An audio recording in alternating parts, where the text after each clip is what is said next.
For 5 years, the soldiers who served with Bergdahl largely stayed silent about his disappearance and the efforts to find him. Many of them had been asked by the military to sign non-disclosure agreements about the matter, but now that he's free, they are coming forward to talk regardless of the consequences. Let's bring in former Army Sergeant Josh Corder. Josh, good to see you. You served with Bergdahl in Blackfoot Company, 2nd Platoon in Afghanistan, and you were recently discharged from the military. Emails reported by the late Michael Hastings in Rolling Stone in 2012 say that Bergdahl, emails to his parents, was telling people he no longer supported the U.S. effort in Afghanistan. He wrote to his parents, quote, "I have seen their ideas about his commanding officers, and I am ashamed to even be American. The horror of the self-righteous arrogance that they thrive in, it is all revolting." He said that he was embarrassed to be an American. Did he ever express anything like that to you personally?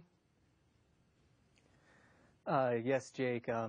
Pretty much as soon as we had gone to Afghanistan and things started to turn a little bit harder for all of us, he immediately started separating himself away from us, and everyone in the platoon has started gravitating more towards the Afghan soldiers. Did he ever say that he didn't support the effort in the war anymore to you?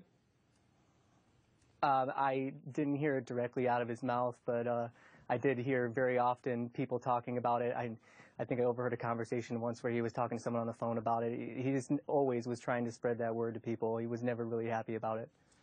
Why do you think he left the observation post that morning? I mean, honestly, I think he just wanted to go on an adventure without having anybody to answer to, without having anything to worry about. He wanted to be able to go out and see Afghanistan for himself without, the Army stopping him or having to tell him what to do.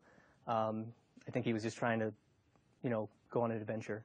And I know from talking to you earlier and also more than a dozen of your fellow soldiers with the 501st and other units, a lot of people are upset because so many men were lost in the search for him. In fact, you have the names of 2 of those soldiers lost tattooed on your back. I believe Martinic and Andrews and Foster, 3 of them I see now, Blackfoot Company. Tell me about these men, and does this make you angry about Bergdahl's release? In a way, it really does. It's very frustrating to me to turn on the TV and to see Bergdahl's family on the TV being shown to everyone. And then these soldiers, although they had very beautiful and extravagant ceremonies after they died, were pretty much only recognized in the local newspapers. They were never nationally televised for their sacrifices in the way that he is, and he pretty much voluntarily walked away and in turn caused the actions that may have killed them.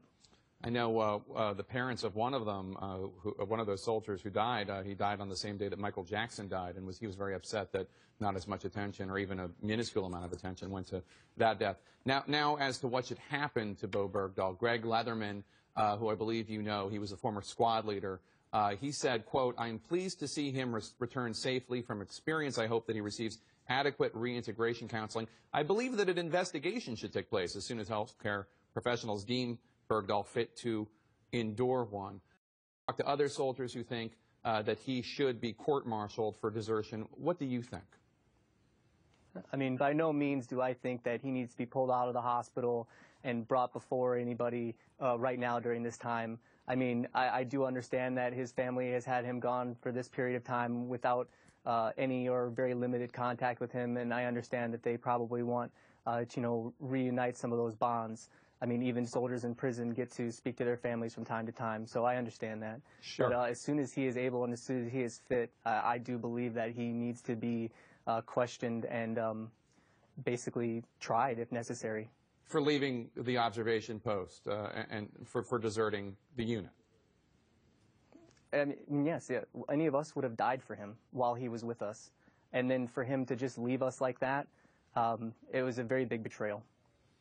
Now, you and lots of other soldiers signed a non-disclosure agreement with the military. I've really never heard of anything like this happening on such a widespread scale for regular Joes as opposed to special forces. Are you worried now that the military is going to try to punish you for talking?